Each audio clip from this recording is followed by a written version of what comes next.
பாருங்க, நீங்க 2 பேரும் போங்க. குரோம்பேட்டை ஜங்ஷன் கிட்ட ஜீப்பை நிறுத்திட்டு அங்கேருந்து மீனம்பாக்கத்துக்கு பஸ் ஏறுங்க. பல்லாவரத்துல பஸ் விட்டு இறங்கி மேற்கு திசையில 2 கிலோமீட்டர் தூரம் உள்ள போங்க. அங்கேருந்து பார்த்தா மேட்டு மேல அங்காளம்மன் கோயில் தெரியும். அங்கதான் அந்த பொண்ணு இருக்கு.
இந்த பக்கம்னா அந்த பக்கம் யாரு?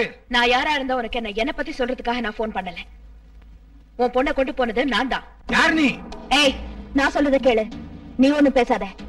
நீ உடனே நந்தன் வர்மா கிட்ட போய் ஜெகநாதனை கொலை செஞ்சதுல இருந்து உன் பொண்ணை கிட்னாப் பண்ண வரைக்கும் பூரா தப்பையும் நீ உடனே ஒத்துக்கணும். உன் பதவி போனதுக்கு அப்புறம், நீ ஒரு கொலைகாரர் தெரிஞ்சதுக்கு அப்புறம், உன்னை போலீஸ் கைது செஞ்சதுக்கு அப்புறம் உன்னோட பேசுறதுக்கு உன் பொண்ணை போலீஸ் ஸ்டேஷனுக்கு அனுப்பி வைக்கிறேன். இதெல்லாம் 24 ஹவர்ஸ்க்குள்ள நடக்கணும். இல்ல உன் பொண்ணோட பணத்தை உன் வீட்டுக்கு அனுப்பிடுவேன்.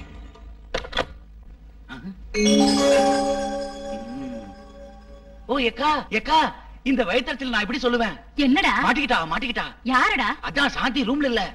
இல்லையா? இந்த விஷயத்த அசோக் போன்ல சொல்லலாம். வா வா வா. எடு.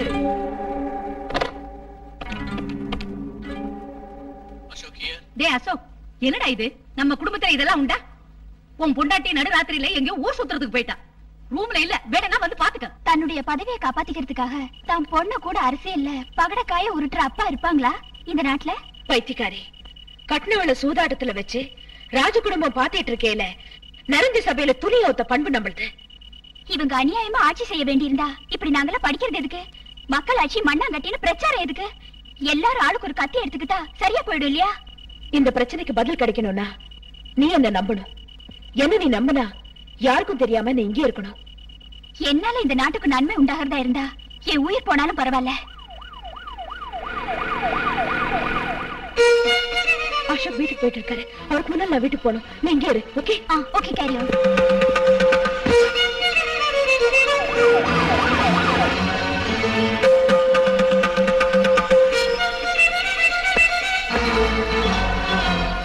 வந்துட்டான், புரிஞ்சுடும்.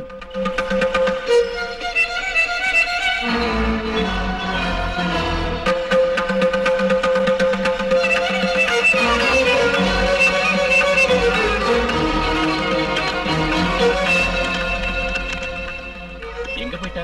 எங்க ஊர் சுத்த போறானோ யாருக்கு தெரியும்? நீயே போய் பாரு.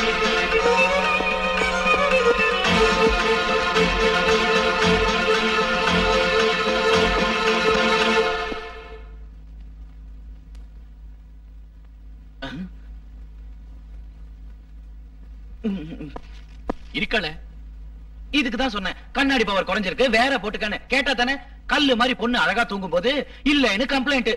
அது கிடையாதுப்பா, நீ போய் பொண்ணு எழுப்பு. சீ வாய முடு. நீ தானடா சொன்ன அறிவட்டவனே. ஆமா நான் தான். நீ தான் புத்தி எங்க போச்சு? எனக்கு பிள்ளையே பிறக்காதா? எல்லாரும் என்ன மலடின்னு சொல்றத கேட்டு நான் அழுதுகிட்டே இருக்கணுமா? அவரு வேற கல்யாணம் பண்ணிக்குவாரா? அவரு வேற கல்யாணம் பண்ணிக்கிட்டு அவரு வேற கல்யாணம் என்ன விட்டுட்டு அவரு வேற கல்யாணம்.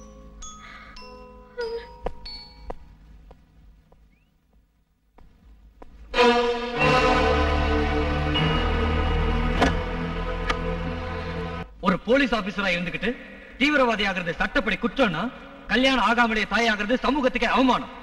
தான் செஞ்ச குற்றத்தை ஒத்துக்காட்டி போனாலும் வயிற்றுல வளர யாருன்னு சொல்ல முடியுமா?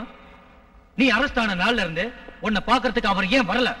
நான் நிரபராதி நீ கோர்ட்டு முன்னால கத்தினாலும் என் மனைவி குற்றவாளி இல்லன்னு இந்த நீதிமன்றத்துல நிரூபிக்கிறதுக்கு அவருக்கு ஏன் தைரியம் வராம போச்சு? சோ உன் புருஷன் கூட ஒரு தீவிரவாதி, அதனாலதான் அவர் தலைமறைவா இருக்காரு. இதுதான் உண்மை யுவர். சரி, உங்க 2 பேருக்கு கல்யாணம் ஆயிடுச்சா இல்ல கல்யாணம் ஆகாமலேயே? எனக்கு கல்யாணம் ஆயிடுச்சு. அவர் என்ன அக்னி சாட்சியா பந்தல கட்டிட்டார். நீங்க நினைக்கிற மாதிரி அவர் சாதாரணமானவர் இல்ல, ரொம்ப பெரிய மனிதர். என் மேல அவருக்கு ரொம்ப பிரியம். அவருக்கு குழந்தைங்கன்னா ரொம்ப இஷ்டம். ஆமா, என் புள்ள ஒரு பெரிய மனிதரோட வாரிசு. இப்ப லாயர் சொன்னது உண்மைன்னு நம்பி வாய்ப்பு அந்த மாதிரி பேசி செய்யாத குற்றத்தை ஒத்துக்க வைக்கிறதா உங்க சட்டம்னா அந்த சட்டத்துக்கு பதில் சொல்ல வேண்டிய அவசியம் எனக்கு இல்ல. இந்த வழக்கு முழுவதையும் விசாரித்ததில் மிஸ்ஸஸ் விஜயா தன் உத்தியோக தர்மத்தை மீறிய ஒரு கொடிய கொலையாளி என்று கோர்ட்டார் நம்புகின்றனர். EPQ செக்ஷன் 302 பிரகாரம் அவருக்கு மரண தண்டனை விதிக்கப்படுகிறது. அவர் கர்ப்பவதியாகையால் அவர் பிரசவமானதும் தண்டனை நிறைவேற்றப்பட வேண்டும் என்று மனோதர்மப்படி கோர்ட் ஆணையிடுகிறது. மேடம்,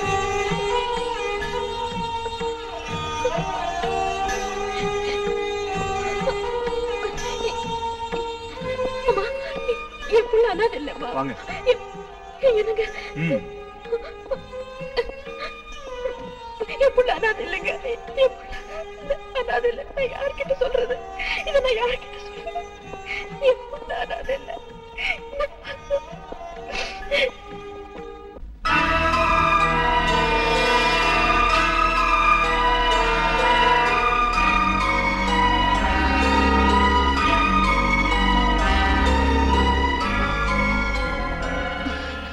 நான் அனுபவிக்க வேண்டிய தண்டனையை அந்த அப்பாவை பொண்ணு அனுபவிக்கிறது அநியாயம்.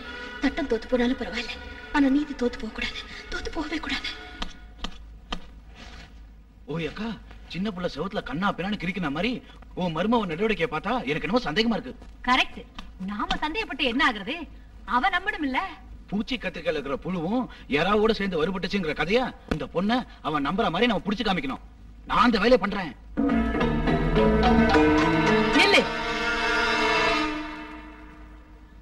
ஐயோ, என் குடும்பம் இப்படி கேவலமா போயிடுச்சு. என் மருமக இப்படி செஞ்சிட்டு இருந்தா நான் இந்த தெருவுல எப்படி தலை நிமிர்ந்து நடக்கிறது? கூத்தாண்டவர் கோயில என்ன சமாதி வச்சுட்டு அதுக்கப்புறம் நீ சாவு. எங்க அக்கா நீ போனதும் இது எனக்கு வாழ்க்கையே வேண்டாம். வாய் மூடுங்க. இப்ப என்ன நடந்துச்சு? இப்ப என்ன நடந்துச்சுன்னு கத்துறீங்க? என்ன நடக்கணுமா? நடந்தது போதும். என் புள்ள இனி கஷ்டப்படக்கூடாது. அவனுக்கு என் தம்பி பொண்ண உடனே கட்டி வச்சிடுறேன். ஜென்மத்தோட பிறந்தது சிறப்பால் அடிச்சன போவாதுன்னு நடந்தது போதாதானே? போதும், நிறுத்து. உங்களுக்கு தான் பேச தெரியும்னு நினைக்கிறீங்களா? எனக்கு பேச தெரியாதுன்னு நினைக்கிறீங்களா? நான் வாய் திறந்தேனா? அதிகமா பேசுறது நீதான். நானும் பார்த்ததுனாலதான் கேக்குறேன். நீ செஞ்சதுக்கு இப்ப என்ன பதில் சொல்ற? அம்மா, இன்னைக்கு நான் ஒரு முடிவுக்கு வந்துட்டேன். அப்ப நீ சொன்ன மாதிரி உங்க அண்ணன் பொண்ணை கட்டிக்கிறேன். இவன் டைவர்ஸ் பண்ணிக்குவாளோ இல்ல வீட்டு வேலைக்காரியா இருப்பாளோ இல்ல வீட்டை விட்டு போயிடுவாளோ போட்டோம். இனிமே இவன் என் மனைவி இல்ல. எதுங்க இப்படி அவசரப்பட்டு எந்த முடிவுக்கும் வராதீங்க. ஏன் எடுக்க கூடாது? பசுமையான குடும்பம் பாழா கூடாதுன்னு. இது பசுமையான குடும்பம் இல்ல, மானம் போட குடும்பம். அதனாலதான் இந்த முடிவு. எந்த முடிவு வேணாலும் எடுங்க. ஆனா நீங்க அந்த முடிவு எடுக்கிறதுக்கு முந்தி உங்களோட நான் தனியா பேசணும். என்ன நீ பேசணும்? உங்க அம்மா என்ன பத்தி சொன்னதெல்லாம் போயில்ல, உண்மைதான். அது தெரிஞ்சு வேற கல்யாணத்துக்கு நீங்க முடிவு எடுக்கிறது கூட தப்பில்லை. நிஜமா நான் உங்க மனைவி சாந்தியா இருந்தா நான் உங்க மனைவி இல்ல, சிபிஐ ஆபீசர் விஜயா. எனக்காக இவ்வளவு செஞ்ச சாந்தி வாழ்வு என்னால கெட்டு போறதையும் அழிஞ்சு போறதையும் நான் சகிக்க முடியாது. அதனாலதான் இந்த உண்மையை உங்களுக்கு சொல்றேன். மிஸ் விஜயா, இந்த உண்மை சாந்தி கர்ப்பம் தெரிஞ்ச அன்னைக்கு நீங்க போலீஸ் ஸ்டேஷனுக்கு போய் அவளை சந்திச்ச போய் நான் சந்தேகப்பட்டேன். மனைவிங்கிற முறையில நீங்க என்ன விட்டு விலகின போய் நான் உங்களை புரிஞ்சுக்கிட்டேன். கோர்ட்ல சாந்தி படுற வேதனையும் துன்பத்தையும் பார்த்து அதை உறுதிப்படுத்திக்கிட்டேன். இந்த உண்மையை உங்க வாயால சொல்ல வைக்கணுங்கிறதுக்காகத்தான் நான் உங்ககிட்ட அவ்வளவு கடுமையா பேசினேன். ரெண்டு பெண்கள் சேர்ந்து இவ்வளவு தைரியமா உறுதியா முடிவெடுக்கும் பொழுது ஒரு போலீஸ் ஆபீசரான என்கிட்ட சொல்லல. Are you doubting about my sincerity? என் மனைவி சாந்தி ஒரு அப்பாவின்னு நினைச்சிட்டு இருந்தேன். ஆனா அந்த அப்பாவித்தனத்துல கூட இவ்வளவு தைரியமும் தியாகமும் இருக்குன்னு இன்னைக்கு தான் புரிஞ்சுக்கிட்டேன். நான் அவ புருஷன் சொல்லிக்கிறதுல பெருமைப்படுறேன். மிஸ்டர் அசோக், ஒரு உதவி செய்யுங்க. எனக்கு பதிலா சாந்தி தண்டனை அனுபவிக்கிறது அநியாயம். உண்மையை நீங்க புரிஞ்சுக்கிட்டீங்க. அதனால என்ன சட்டப்படி ஒப்படைச்சிட்டு உங்க மனைவியை விடுதலை செய்யுங்க. இந்த நிலைமையில நீங்க பின்வாங்கினா என் மனைவி தோத்து போனதாயிடும். நீங்க குற்றவாளி தான் முத்திர குத்திடுவாங்க. உங்க ரெண்டு பேருக்கு மத்தியில நான் தோத்து போயிடுவேன். நீங்க நிரபராதின்னு நிரூபிச்சாதான் நாம 3 பேருமே ஜெயிப்போம். அப்பதான் சாந்தியோட தியாகத்துக்கு ஒரு மதிப்பு கிடைக்கும். சாந்தி தோத்து போக கூடாது. பஞ்சநாத்துக்கு கொடுத்த டைம் முடிஞ்சும் அவன் கிட்ட இந்த ரியாக்ஷனே வரல. அவர் பொண்ணு நந்தன் வர்மா கிட்ட கொண்டு போனோம். அதே சமயத்துல நீங்களும் நிரபராதின்னு ப்ரூவ் ஆகணும். அதுக்கு மேல ஷூட் பண்ண பரமசிவன் நமக்கு தேவை. அந்த ராஸ்கல் எங்க இருந்தாலும் சரி, அவனை நான் கொண்டு வரேன். இதுக்கடையில அந்த பொண்ணு உங்க கையில சிக்காம நீங்க பாத்துக்கோங்க. உங்க அப்பாவுக்கு நான் கொடுத்த 24 hours முடிஞ்சு போனாலும் அவர் என்ன பத்தி கவலைப்படாம சரண்டர் ஆகாம இருக்காருன்னா நீ போனாலும் அவருக்கு பதவிதான் முக்கியம் போல இருக்கு. வாராஜி, நந்தன் வர்மா கிட்ட போய் நடந்ததெல்லாம் சொல்லுவோம்.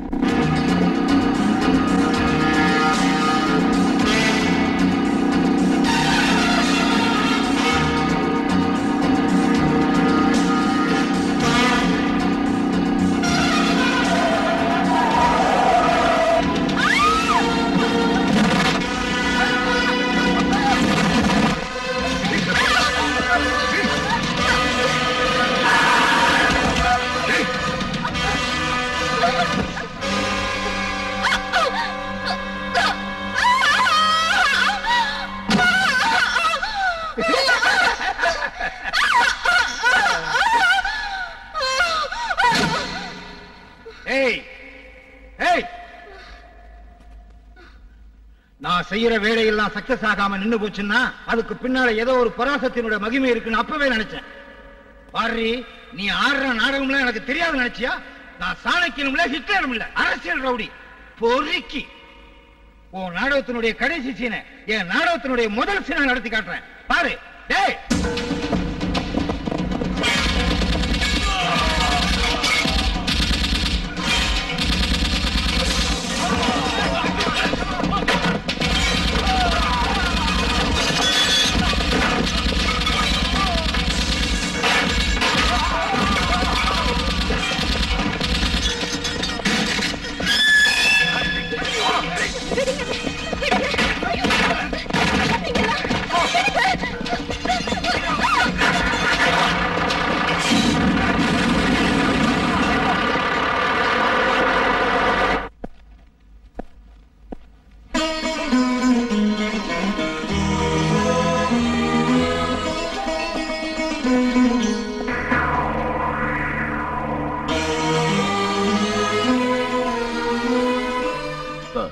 சொன்னபடி இவ ஜெயில இருந்து தப்பிச்சிட்ட மாதிரி கிரியேட் பண்ண லாக்கப்ப பிரேக் பண்ணி ஒரு இன்ஸ்பெக்டர் 2 கான்ஸ்டபிளையும் ஷூட் பண்ணி கொண்டாந்துருக்கேன். இந்த நியூஸ் ஈவினிங் பேப்பர்ல வருது. இவன் நமக்கு விரோதி. நமக்கு என்ன பிரயோஜனம் இவளை வெளியே கொண்டு வந்தீங்க? ஆட பைத்தியக்காரா, நீ நினைக்கிற மாதிரி இவ சிபிஐ ஆபீசர் விஜயா இல்ல, இன்ஸ்பெக்டர் அசோக்கோட மனைவி சாந்தி அம்மா. இவங்க 2 பேரும் சேர்ந்து ஒரு பெரிய கதை பண்ணாங்க. இன்ஸ்பெக்டர் பொண்டாட்டி உள்ள போயிட்டா, அவ உருவத்துல இருக்கிற இந்த விஜயா வெளியே வந்துட்டா. நீங்க 2 பேரும் கூந்தல் அலங்காரத்தை மாத்திக்கிட்டு என் காதல பூசித்து என்ன ஏமாத்துறான்னு பாக்குறீங்களா? யார் என்ன கதை பண்ணாலும், யார் என்ன சதி பண்ணாலும் கடைசி வெற்றி எனக்கு தான். Mind it. Last moment is mine. பாருங்கடி, உங்க 2 பேரையும் சுட்டு சாகடிக்க முடியும் ஒரு நொடியில. ஆனா ஒரு முக்கியமான வேலை இருக்கு. அதுக்காக நீங்க 2 மணி நேரம் உயிரோட இருந்தே ஆகணும். டேய் இவளை எடுத்துட்டு போங்கடா. பாரு சிபிஐ விஜயா, இன்னும் 2 மணி நேரத்துல அந்த தலைவரை கொல்ல போறோம். நாங்க கொல்ல போறது இல்ல, உன் கையால கொல்ல வைக்க போறோம். நீ கொலைகாரியாக போற. என் உயிர் போனாலும் நான் அப்படி செய்ய மாட்டேன். செய்ய வைக்கிறேன். கடவுள் கொடுத்த உருவ ஒற்றுமை வச்சு என்ன ஏமாத்துனீங்க. அதே உருவ ஒற்றுமையை வச்சு உங்களுக்கு சாவமணி அடிக்கிறேன். உன்ன மாதிரி அவளை தயார் செஞ்சு அதை நீதான் எல்லாரையும் நம்ப வச்சு, அவ கையாலே இந்த அரசியல் கொலையை செய்ய வச்சு அதை நீதான் செஞ்சேன்னு எல்லாரையும் நம்ப வைக்கிறேன்.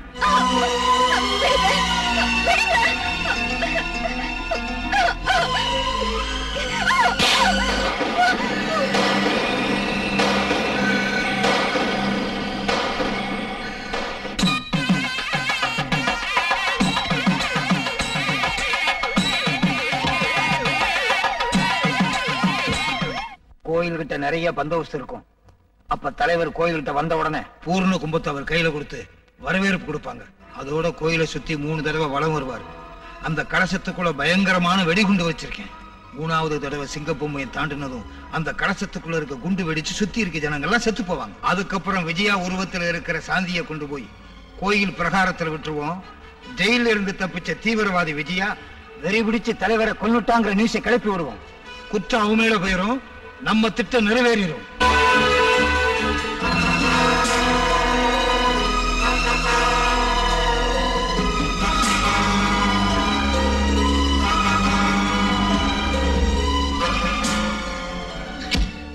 யார் நீ? போங்க, சீக்கிரம் போங்க. என்னங்க அவ தப்பி ஓடுறா பாத்துக்கிட்டு பேசாம இருக்கீங்க? சந்தேகப்படுறேன். அவ கேட்டதை நான் கவனிச்சேன். நீ ஏன் சும்மா இருக்கீங்க? அவ கேட்கணுங்கிறதுக்காகத்தான் சொன்னேன். கேட்டுட்டு அவ வெளியில போய் கலாட்டா பண்ணி நாம நினைச்சதை நடக்க விடுவாளா? நடக்க விட மாட்டா. அவ இப்ப நேரா கோயிலுக்குள்ளதான் போவா. அங்கே நீ இருக்கிறதுனால அவளுக்கு குறுக்க யாரும் வராம பாத்துக்க. அவ பாஞ்சு தலைவர் கையில இருக்க கலசத்தை வாங்கி வீசி எறிஞ்சிருவா. பாம் கலசத்துல இருக்குன்னீங்க, அந்த கலசத்தை அவ வாங்கி வீசி எறிஞ்சா தலைவர் எங்க சாவாரு? நாம தான் சாவணும். அவ கிட்ட போய் வீசி எறிஞ்சாதான் நம்ம திட்டப்படி தலைவர் சாவாரு. என்ன? பாம் இருக்கிறது தலைவர் கையில இருக்கிற கலசத்துல இல்ல, சாந்தி இடுப்புல இருக்கிற பெல்ட்ல. சாந்தி தலைவர்கிட்ட போன உடனே அங்க இருக்கிற நம்ம ஜான் ரிமோட் சுவிட்ச் அழுத்துவான். இங்க செக்யூரிட்டி சம்பந்தமா எந்த விஷயமும் இதுவரைக்கும் எனக்கு தெரியப்படுத்தல. காரணம் என்ன சார்? உனக்கு சொல்ல வேண்டிய அவசியம் எனக்கு இல்ல. ஏன்னா நேத்து அந்த பொறுப்புல இருந்து உன்னை நீக்கியாச்சு. ஏன் சார்? காரணம் சொல்ல வேண்டிய அவசியம் எனக்கு இல்ல. நேத்து பரமசிவத்தை ஷூட் பண்ணாம இருந்திருந்தா காரணம் என்ன நான் சொல்லிருப்பேன். ஜெயில இருந்த சாந்த் விஜயாவை காணோம். அதுக்கு காரணம் என்ன? ஏன் உனக்கு தெரியாதா? அவன் நேத்தே தப்பிச்சிட்டான். அந்த பயத்தினால தான் செக்யூரிட்டி போர்ஸ் அதிகமாக்கி இருக்கும். போய் இங்க ஏதோ சதி நடக்குதுன்னு நினைக்கிறேன். அது உங்களுக்கு தெரியும். இங்க இருக்கிற செக்யூரிட்டி பத்தி எனக்கு சந்தேகமா இருக்கு. You rascal, arrest him!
இங்க என்ன நடக்குது சொல்லு, சொல்லு, சொல்லு.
வரைக்கும் யாரும் கதவை திறக்க கூடாது. உள்ள என்ன நடக்குதுன்னு வெளியே யாருக்கும் தெரியக்கூடாது. ஜாக்கிரதை.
போச்சு.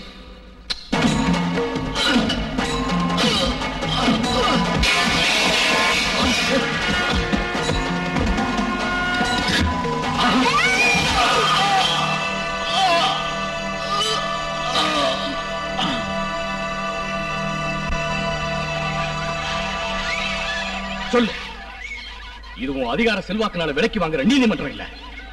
இந்த பக்கம் கடவுள், அந்த பக்கம் தலைவர், இன்னொரு பக்கம் நாட்டு மக்கள், இந்த பக்கம் சாவு. இந்த 4 திசைக்கு மத்தியில் அமைஞ்ச உண்மையான நீதிமன்றம் இது. நடந்தத நடந்த மாதிரி சொல்லு, இல்ல துண்டு துண்டா போயிடுவேன். சொல்லு.